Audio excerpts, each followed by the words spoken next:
How to print a Nordstrom return label. Hi everyone and welcome back to our channel.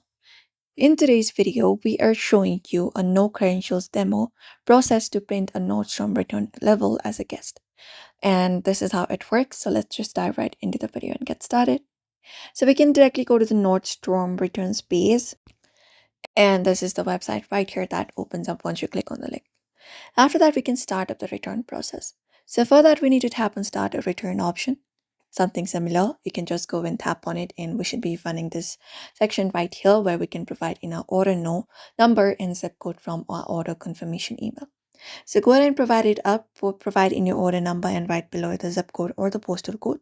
And you can tap on start a return to return and you'll be able to see your order and items. That will let Nordstrom identify your order without signing it.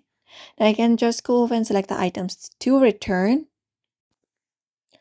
and you can select one of the options such as return by mail or by QR code. So you can select the option of send by mail with printed label if you want to choose to print a label at home, or you can select the option of return by mail as well.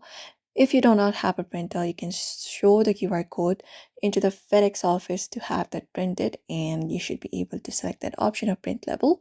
And once you click on it, your browser will generate a PDF file that you can use with your prepaid shipping label, and you can print it out and attach the label securely to your return package. And then make sure that your barcode and shipping info are fully visible to not cover it, and you can drop the uh, product at the carrier shown on the label. And that's it. And that is it, everybody. For now, you can follow out this method to print up a Nordstrom return label. So we hope this video was helpful. Give this video a like and subscribe for more.